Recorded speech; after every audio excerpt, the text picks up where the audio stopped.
Namaste, and welcome to our continuing series on the life divine with our beloved Ranga. We continue in the chapter, The Aim of Life, Four Theories of Existence, page 707, beginning with the line, "It is true that the soul can ascend." So, let us read the summary of what he has said earlier so that we know what is the subject and the reference. I am reading out the summary of what he has said earlier in the para. Okay. We have now seen that the terrestrial cosmic creation is real, though an outermost vestment of the Lord. It's like the Lord's clothings. Okay, so we have also established that the absolute, the supramental, is the reality that creates this cosmos. But what about all the other supra-terrestrial worlds between these two poles? And what are they? Higher mind, illumined mind, intuitive mind, overmind. These four planes, in Sri Aurobindo's terminology, are the planes in the supra-terrestrial worlds, above the world. But they are not everything. Above the supra-terrestrial worlds, there is a supra-cosmic worlds. Okay? So that's why we speak of level 1, level 2, level 3. Level 1 consists of matter, life and mind, which is open to us. We see all of them. But the higher planes, illumined mind, the soul can go there, but the normal man does not see these planes of consciousness. Okay, so. And also, he makes a statement, we have also established that the absolute, the supramental, is the reality that creates the cosmos. You may wonder what is so special about it. But you must remember that many are denying it. The materialist says, no, the physical world is something that has come into existence by itself. So Swami is saying very clearly, the creator of the world is the supramental. Then, these planes, higher mind, illumined mind, intuitive mind, overmind, they too are real. And if man remains ignorant of them, he will not have the fullness of being. So he has to experience them. But these worlds are typal worlds, static, without evolution. Only the earth is a scene of evolution, since mutability is its main feature. You must remember that for evolution, there has to be change. And change happens only in the physical world. We know that when you leave the physical world and the soul goes to the level 2, the Brahmin consciousness, the Brahmic consciousness, then what happens? There is no movement. Everything is static. So if there is static, how can there be evolution? There need not be evolution, but they are perfect in themselves. Okay? So, the cosmic terrestrial has been created with a purpose. It is not something to be experienced once and then discarded away after one brief life as though it had no more meaning or value. The first part, the cosmic terrestrial, has been created with a purpose. He is saying the opposite of what the scientist is saying.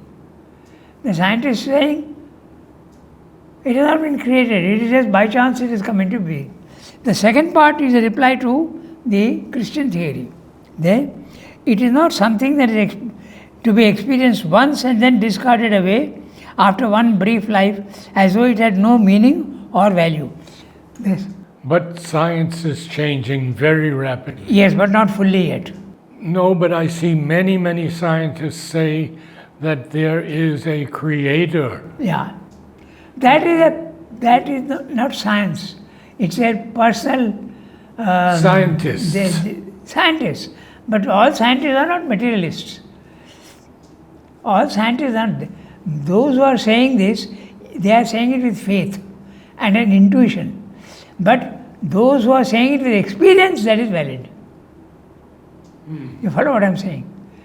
I am saying, I can also say that I know that God exists, but I have not seen that. So it's my faith. So many scientists are basing their theory of God on faith. But there are many others who have an experience of higher planes of consciousness. When they say, it carries weight. And it began by breaking into the understanding that there is a consciousness. Yes. And then it has risen in some of them to a creator. That's what it began. Or a creator.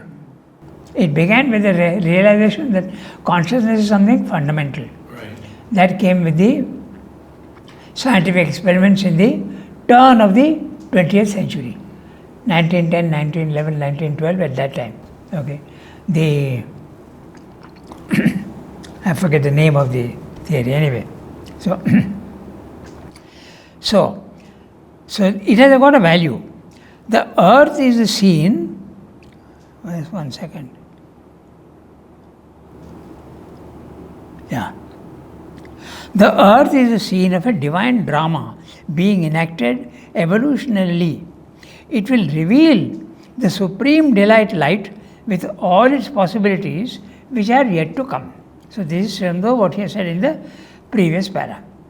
Now, so we have 3 levels. We have level 1, body, mind, life, in which we live. There is a level 2 of the spiritual planes of consciousness to which man can go. That is what Srimdo is going to discuss in the next para. And there is a 3rd level which has the power and the bliss that the 2nd level need not necessarily contain. So that is what he is going to speak over now. I am reading the next para. It is true that the soul can ascend into worlds of a greater consciousness beyond the earth. But it is also true that the power of these worlds, the power of a greater consciousness, has to develop itself here. So this is what we have to understand. He is saying that the soul can ascend. Your body, mind, life will remain here, but your consciousness and soul has gone there, and it can remain permanently there if it wants to. But the body, mind, life will deteriorate and fall away. It's like discarding a set of clothes. The soul can go and live there, but the soul will not have any power to change anything in the body, mind, life. So Srimdo is saying the soul may ascend there, but it has to develop those powers in the 2nd plane, in the spiritual planes, here on earth. When the soul goes there, it is only watching his body, mind, life without any power to do anything. It takes a long time to practically use those powers here in the physical world. I'll give you a very simple example of Srimdo, then you will understand. You go there, your soul goes there, and you are in peace, you are in calm, nothing touches you. After some time, the soul comes back into the body, and then you find that all that knowledge and all that experience that you had is not fully possible here. You find that it's not possible here. Okay? That peace which you experience there is not coming. You are getting disturbed. The desires come back. All those things come back. That is why we go back to that famous poem of Srimdo's, Self. One who is liberated and living there, he can do nothing about his body, mind, life. And he is not interested also. So that's what Srimdo is saying. But going there is not enough. You have to also descend. That is the speciality of Srimdo's yoga. Ascent is necessary first. But after having ascended, the soul must descend, but not come back empty-handed. It must bring back that power and that bliss and that force down into the physical world. That's what it means here. It is true also that the power of these worlds, the power of the greater consciousness, has to develop itself here. Here means on earth. Okay? The embodiment of the soul is the means for that embodiment.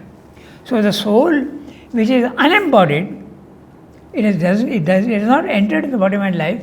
It is there. It has no power over this. So when it comes down into the body, mind, life, it has a possibility of incorporating all those bliss, power, experience of infinity, peace, liberation into the physical world. That's what he's saying. All the higher powers of consciousness exist because they are powers of the Supreme Reality. Our terrestrial being has also the same truth. Okay? All that exists in the higher planes is already here because it is inward. It is a becoming of the one reality which has to embody in itself these great powers. So, the power that is available in the spiritual planes, the bliss that is available in the spiritual planes, the liberation that is available has to become here a fact and a practical reality. Okay. Our terrestrial being has the same truth. It is a becoming of the one reality which has to embody in itself these greater powers. Its present appearance is a veiled and partial figure, and to limit ourselves to that first figure, to the present formula of an imperfect humanity, is to exclude our divine potentialities. If we remain satisfied with what we are now, we are not going to develop our divine potentialities. We can do much more. That's what I'm just saying. We have to bring a wider meaning into our human life and manifest in it the much more that we secretly are. Our mortality is only justified in the light of our immortality. I'll come back to this sentence. Our earth can know and be all itself only by opening to the heavens. The individual can see himself aright and use his world divinely only when he has entered into greater planes of being and seen the light of the Supreme and lived in the being and the power of the divine and eternal. So what Srimati is saying is that if we did not have the possibility of those higher planes of consciousness, then life here would not be justified. Why has God created only death and suffering and pain? But the fact is that death and suffering and pain are not permanent here. That's what Srimati is saying. There are many others who say that it is permanent. If you want to escape them, you go there, not here. Srimati is saying exactly opposite. No, it's possible to escape even by remaining here in the physical world. That's the difference. Many people have had spiritual experiences, but their spiritual experience is the soul has to go there. Perfection is only there, not here. That is what is being meant. Our mortality is only justified in the light of our immortality. Because it is possible to escape, the suffering and pain have some meaning and some purpose. That's what he's saying. Our mortality is only justified in the light of our immortality. Our earth can know and be all itself only by opening to the heavens. When we go there, we sense that we are not only mortal but we can also be immortal. Our earth can know and be all itself only by opening to the heavens. The individual can see himself aright and use his world divinely only when he has entered into greater planes of being and seen the light of the Supreme and lived in the being and power of the divine and eternal. So the first step is the soul has to mount their ascension. That is essential. Once you have ascended, mostly people are satisfied. But he says no. You have to bring all that down into the physical world. Descent also is necessary. The concept of ascent and descent is special to Sri Aurobindo. The others want only liberation, mostly. Okay? Even the Gita, it says you have to be here in the physical world, but the imperfections remain. Individually you may be living in a divine consciousness, but the physical world's pain and suffering have not gone, but you are indifferent to it. But still they are going one step beyond the Gita. Okay, so I go to the next para. An integration of this kind would not be possible if a spiritual evolution were not the sense of our birth and terrestrial existence. So, an integration of this, integration of what? Spirit and matter. Soul and nature. They have to be integrated. And that would not be possible if the spiritual evolution was not there. But spiritual evolution is there. The evolution of mind, life and spirit in matter is a sign that this integration this completed manifestation of a secret self contained in it is its significance. The very fact that 3 steps of the evolution have already taken place. So why should we stop there? We should go to the 3rd level. A complete involution of all that the spirit is and its evolutionary self unfolding are the double term of our material existence. Same is categorically saying that what you are seeing superficially is not the only reality. All the higher powers of the divine are involved here. So they can be developed. That most people miss. The materialists definitely miss that. They see only the appearances. They don't see the possibilities of the divine efflorescence. A complete involution of all that the spirit is and its evolutionary self-unfolding are the double term of our material existence. It's not only the world, it's also the involution and the evolution. That's a double term. There is a possibility of self-expression by an always unveiled luminous development of the being. A possibility also of various expression in perfect types, fixed and complete in their own nature. That is the principle of becoming in the higher worlds. They are typal and not evolutionary in their life principle. They exist each in its own perfection, but within the limits of a stationary world formula.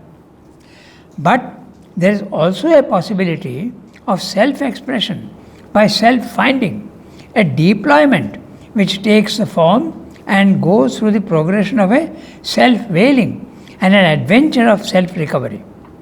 That is the principle of becoming in this universe, way of which an involution of consciousness and concealment of the spirit in matter is the first appearance. So what is saying that there is a physical world with complete constant movement. Then second level, there are spiritual planes which are typal. There is no evolution there at all. The life worlds, the mental worlds, the spiritual worlds, they are all typal. And there are beings there who live. We have spoken about Shelley. Shelley was a typal being who wanted to have further evolution. So he took birth into the physical world and came here. Even the gods, if they want to progress, they have to come here. Because here only evolution is possible. These typal worlds exist. They don't evolve. The vital world, above the physical world, is a typal world in which there are elves and gnomes and all these creatures are there. They don't evolve, they just exist. Okay? Similarly, the mental worlds. Angels, Gandharvas, Kinnaras, beings of light, all these are there. All these worlds are populated. You must not think that there is no population there. The overmind is full of gods. They have their own perfection, and they don't evolve. In supermind also, there are beings. Like that, there are beings in all the planes of consciousness, right up to the highest worlds. I gave you 2 examples. One was Ramakrishna. When he saw Vivekananda, he told him that you are coming from a very high plane of consciousness. And here in our ashram also, Kanaida, when he came, he was a French teacher. Okay.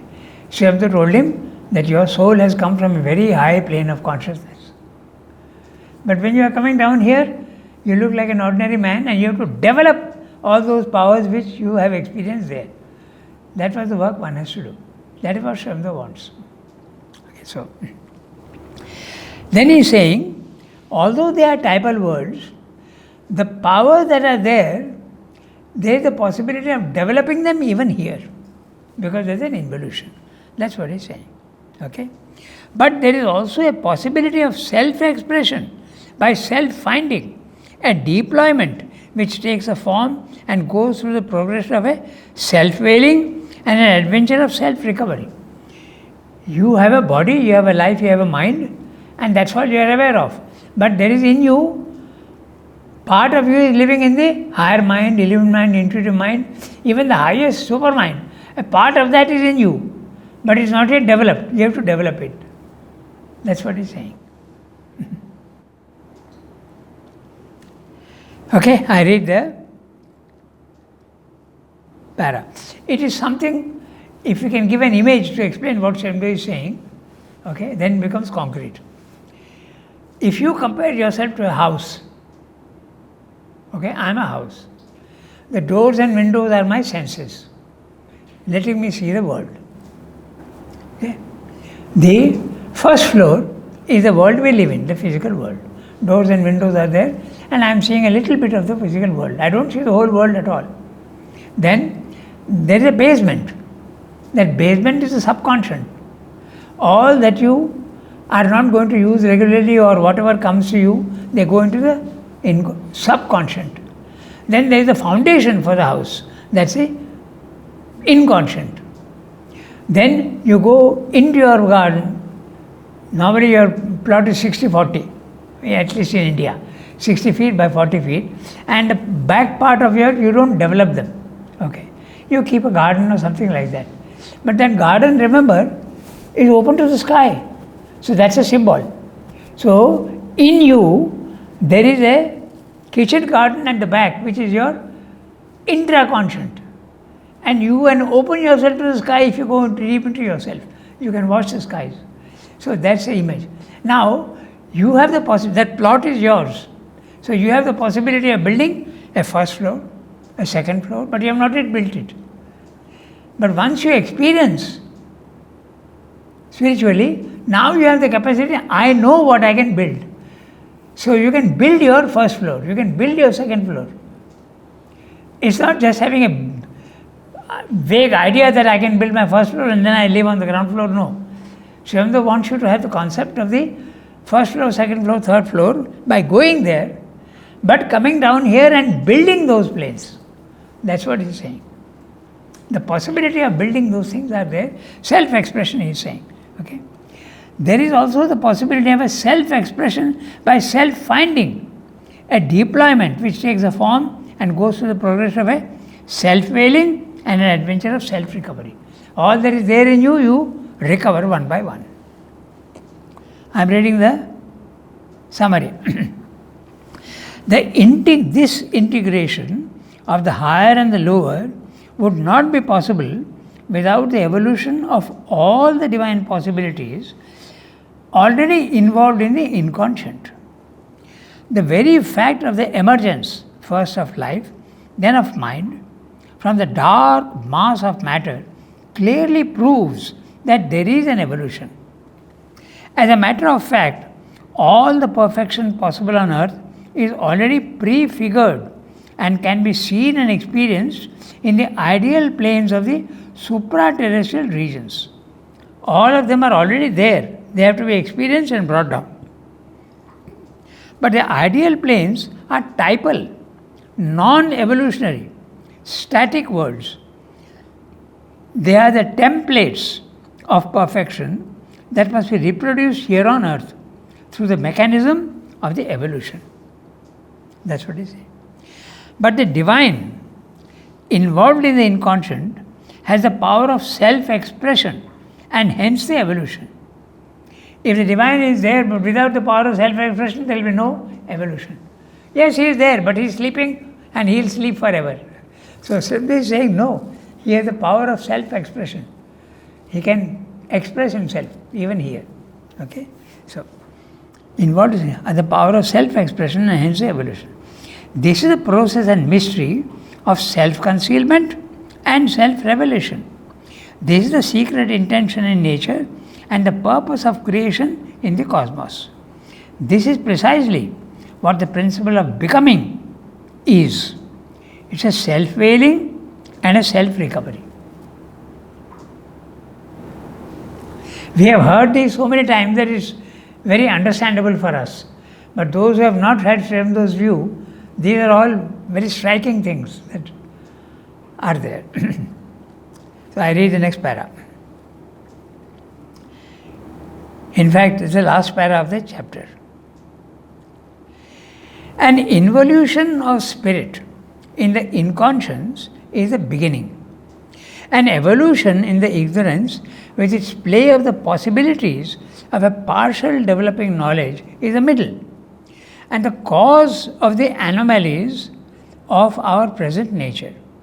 Our imperfection is a sign of a transitional state, a growth not yet completed, an effort that is finding its way, a consummation in the deployment of the Spirit's self-knowledge and the self-power of its divine being and consciousness is a culmination.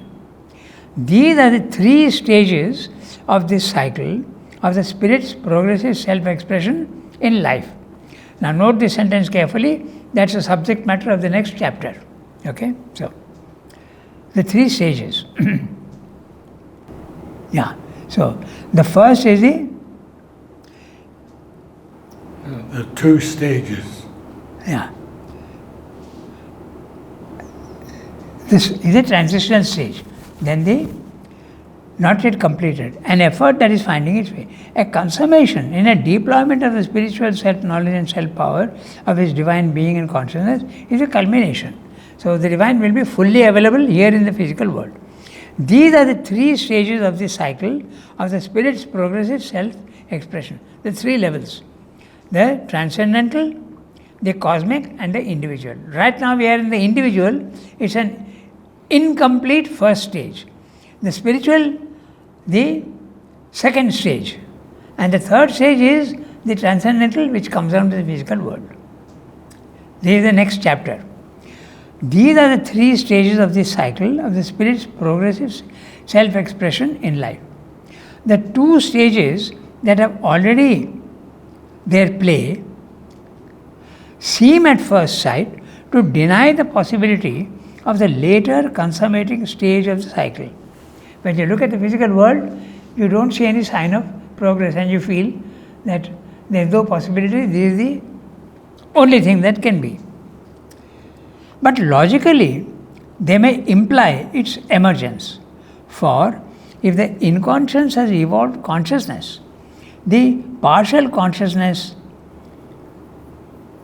already reached must surely evolve into complete consciousness. This is the logic which you have to accept, that if something is growing and it's in the middle stage of growth, then it has to complete its growth. That's what he's saying. Already it's an evolved sum. It is a perfected and divinized life for which the earth nature is seeking, and this seeking is a sign of a divine will in nature. Other seekings also there are, and there too. What's that word? I don't know. These two. Yeah.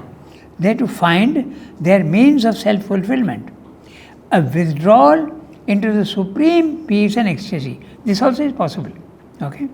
A withdrawal into the bliss of the divine presence. Into the withdrawal of the bliss of the divine presence. Third seeking. Are open to the soul in earth existence. For the infinite in its manifestation has many possibilities and is not confined by its formulations. But neither of these withdrawals can be the fundamental intention in the becoming itself here. Here means in the physical world. For then an evolutionary progression would not have been undertaken. Such a progression here can only have for its aim a self-fulfillment here. A progressive manifestation of this kind can only have for its soul of significance the revelation of being in a perfect becoming. Revelation of spirit in a perfect nature. Being spirit, becoming nature.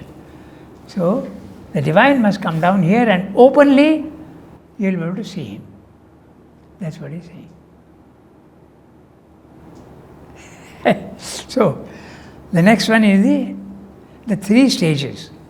What he's saying, he is forecasting that the third stage has to become available here in the second stage. So, the progress to knowledge, God, man, nature. These are the three stages. God you can equate with the transcendental, nature you can equate with the cosmic, and man with the individual. So all these have to become available in the physical world. That's what he's saying.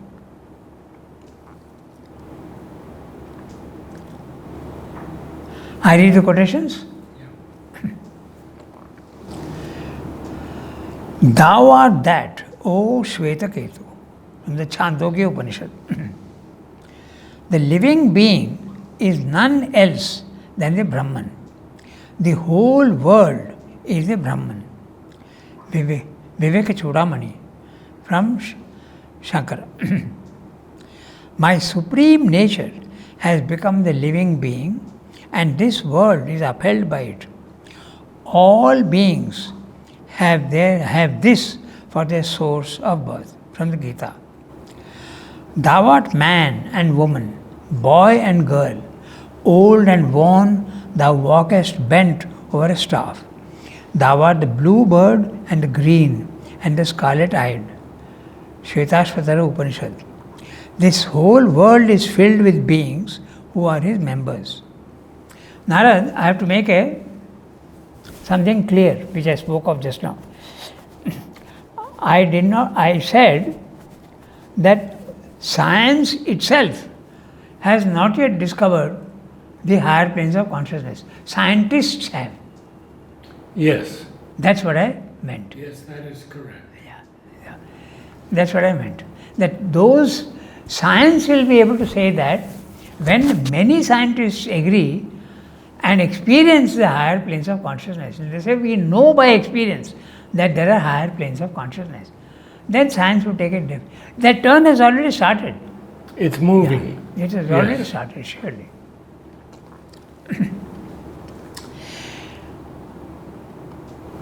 We read the first para? Yes. Yeah. An involution of the divine existence, the spiritual reality, in the apparent inconscience of matter is the starting point of the evolution. But that reality is in its nature an eternal existence, consciousness, delight of existence. The evolution must then be an emergence of this existence, consciousness, delight of existence, not at first in its essence or totality, but in evolutionary forms that express or disguise it. Out of the inconscient, existence appears in a first evolutionary form as substance of matter, created by an inconscient energy. Consciousness involved and non-apparent in matter first emerges in the guise of vital vibrations, animate but subconscient. Then, in imperfect formulations of a conscient life, it strives towards self-finding through successive forms of that material substance. Forms more and more adapted to its own completer expression. Consciousness in life, throwing off the primal insensibility of a material inanimation and nations, labors to find itself more and more entirely in the ignorance, which is its first inevitable formulation. But it achieves at first only a primary mental perception and a vital awareness of self and things. A life perception which, in its first forms, depends on an internal sensation responsive to the context of other life and of matter. Consciousness labors to manifest as best it can through the inadequacy of sensation in its own inherent delight of being. But it can only formulate a partial pain and pleasure. In man, the energizing consciousness appears as mind, more clearly aware of itself and things. This is still a partial and limited, not an integral power of itself, but a first conceptive potentiality and promise of integral emergence is visible. That integral emergence is the goal of evolving nature. So, he has described to us the three stages of inconscient, matter, life and mind. That's what he's saying. And he has gone into detail. First of all, consciousness is hidden. It's only internal. The example very clearly is of the plants. The mimosa plant, when you touch it, it retracts. So it is conscious. But you can't see that consciousness, it is hidden. Or the lotus, the lilies that bloom and close at day and night. So there is consciousness, but it is still hidden. Then it becomes more apparent in animals, where you see consciousness more open. And finally in the mental, it is even more open. But it's not full. So, I read the para. I read the summary of the para. The upward evolution starts after the completion of the involution of spirit in the inconscience of matter. This spirit is Sat Chit Ananda, existence, consciousness, bliss, simultaneously. It is a single entity, not a sum. Therefore, the evolution must reveal these very elements in the ascending movement in gradual, slow steps, not all at once. Existence, which is subtlest of substance, shows itself as gross matter. Both are, Sat also is substance, subtle substance, matter is gross substance. Consciousness emerges from matter in small vibrations of life. Viruses, microbes, these are small vibrations of life. Then become larger animal life forms with more complete, complex bodies that nature builds, commensurate with the growing consciousness that will occupy these bodies. So as we said last time, there is a biological evolution of bodies which are capable, more and more capable to house a higher and higher evolution. Okay, that nature is building. Sensation expresses itself as pain and pleasure. Rationality appears and consciousness must finally become the full emergence of a complete consciousness, not a mixture of ignorance and knowledge. This is what he has said in the para.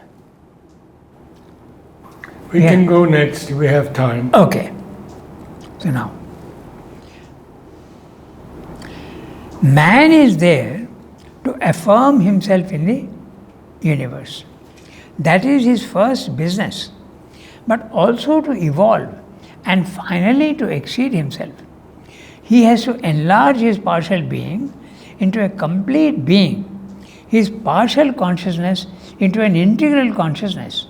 He has to achieve mastery of his environment, but also world union and world harmony. He has to realize his individuality, but also to enlarge it into the cosmic self and a universal and spiritual delight of existence. A transformation, a chastening and correction of all that is obscure, erroneous and ignorant in his mentality, an ultimate arrival at a free and wide harmony and luminousness of knowledge and will and feeling and action and character is the evident intention of his nature. It is the ideal which the creative energy has imposed on his intelligence. This is the ideal. A need implanted by her in his mental and vital substance. This can only be accomplished by his growing into a larger being and a larger consciousness. Self-enlargement, self-fulfillment, self-evolution, from which he partially and temporarily is in his actual and apparent nature, to what he completely is in his secret self and spirit, and therefore can become even in his manifest existence. This is the object of his creation.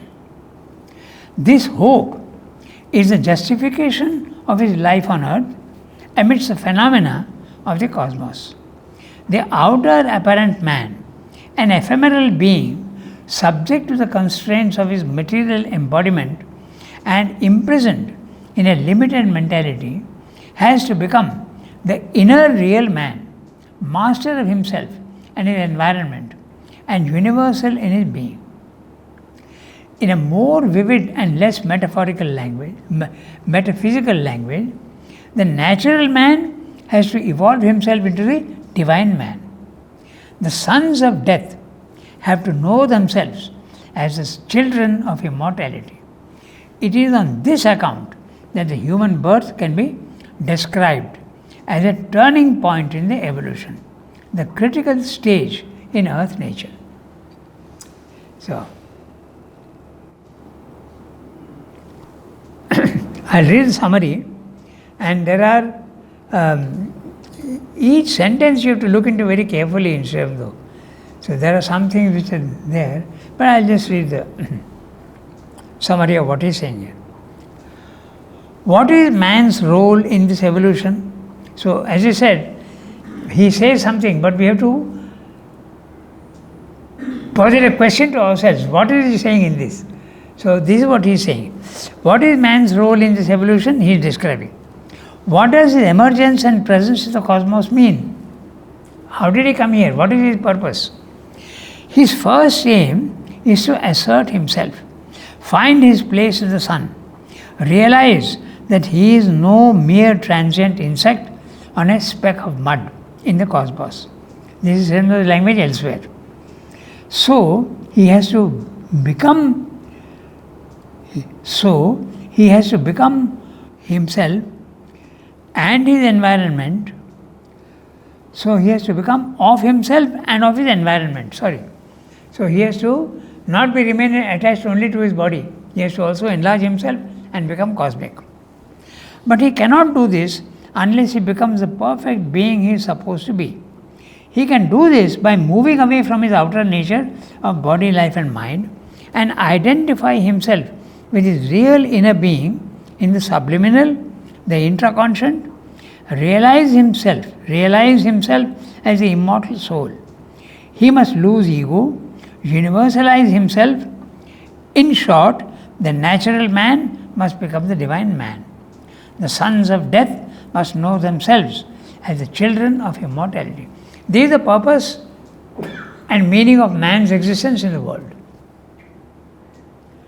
This is not something that everybody can say. I was watching a video the other day, and there was an Englishman visiting India. Okay? And there was an Indian with him asking him questions and all that. So they were in Goa and they are looking a very nice town. And he was going and he says, "What do you think is the purpose of life?" So the Englishman said, "There is no purpose. We just live our life and then we die."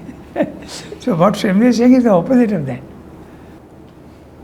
So Srimli said very clearly, there is an evolution and man's role in it is to become perfect himself. First he has to assert himself by ego. Secondly, he has to develop himself and become divine. The natural man has to become the divine man. We read the next para. It follows at once that the knowledge we have to arrive at is not truth of the intellect. It is not right belief, right opinions, right information about oneself and things. That is only the surface mind's idea of knowledge. To arrive at some mental conception about God and ourselves and the world is an object good for the intellect, but not large enough for the spirit. It will not make us the conscious sons of infinity. Ancient Indian thought meant by knowledge a consciousness which possesses the highest truth in a direct perception and self-experience. To be the highest that we know is a sign that we really have the knowledge. For the same reason, to shape our practical life, our actions, as far as may be in consonance with our intellectual notions of truth and right, or with a successful pragmatic knowledge, an ethical or a vital fulfillment, is not and cannot be the ultimate aim of our life. Our aim must be to grow into our true being, our being of spirit, the being of the supreme and universal existence, consciousness, delight, Satchidananda. So, it's not enough to have only idea that God is there or anything. We have to actually experience Him and become divine.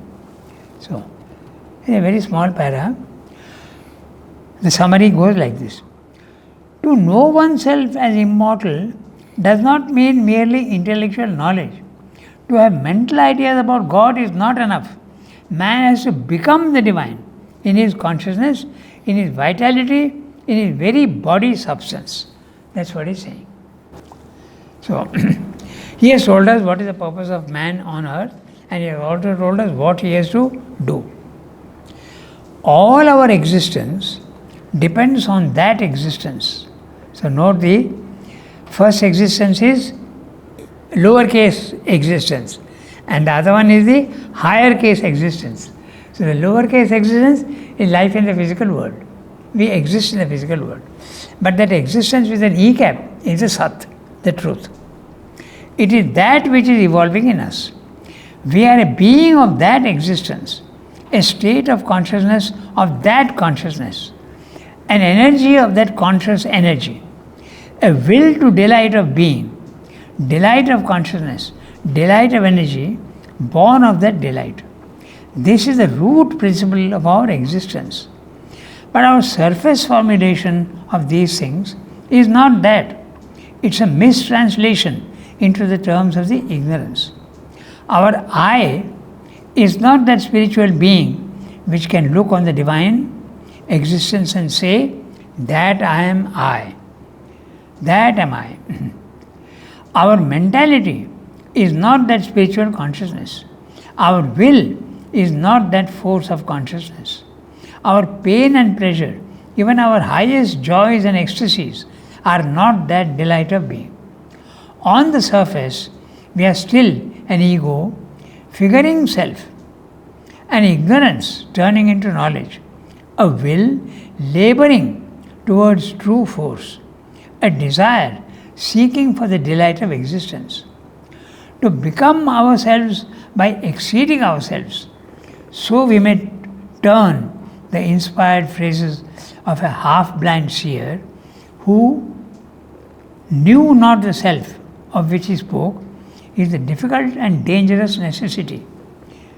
The cross surmounted by an invisible crown which is imposed on us, the riddle of the true nature of his being, proposed to man by the dark sphinx of the inconscience, below and from within, and above by the luminous veiled sphinx of the infinite consciousness and eternal wisdom, confronting him as an inscrutable divine Maya.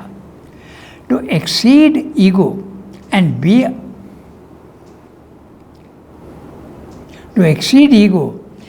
our true self, to be aware of our real being, to possess it, to possess a real delight of being, is therefore the ultimate meaning of our life here.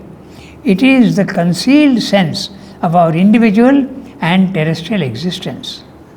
There are several things here, and he is talking of the Sphinx, he is talking of the... Now, yes, we have 8 minutes if you want to do the summary. We have 8 minutes if you want to do the summary of this paragraph. Yeah, he'll do the summary and also speak about what he's saying. This half-blind sphere that he's talking about Nietzsche. The half-blind sphere, because he had the experience, but he thought that the evolution should produce the Superman, but the Superman with great powers on earth. Only the power aspect he was stressing. But that Shremso says is in other places, he says that that's not what Superman is. The Superman is one who has to be far above the normal condition of man. It's not man growing to power and growing in consciousness. He has to be something much more than what man is. That's why he's calling him half-blind. Okay? So, the summary goes like this. Man, as he is at present, is conscious only of his body, his emotional being, his mental being. Is that his true self? Is there any link between the Supreme Reality and man? Yes, man essentially is God, Satchidananda, but in essence only. He has a soul, a self, which is covered over by thick layers of outer gross substance. The real man is within, above. He is the universal, the transcendent. Man has to reject his identification with the outer being and become one with the psychic and the self. He has to get away from the surface and dig deep into himself to know himself. This is the work given to man in the universe. He has to solve the dark mystery of the Sphinx below and the mystery of the luminous Sphinx above. This is the work given to him, and it is this aim that justifies the pain, the sufferings, the trials, and the tribulations in the worldly life. So he's talking of Sphinx. Sphinx is the symbol of the mystery and the unknown. Sometimes he uses the word also dragon, the inconscient as the dragon. Okay. So he's saying there is a Sphinx below and there is a Sphinx above. We don't know what the inconscient is, we don't know what the superconscient is. So we have to know that. That is the purpose of existence. And intellectual knowledge is not enough, you have to become that. Satchidananda. We stop here today? Yes. Intellectual knowledge, and page is 7, 13. 3. Namaste all. And we will see you again on Monday. Page 713, Progress to Knowledge, God, Man, and Nature.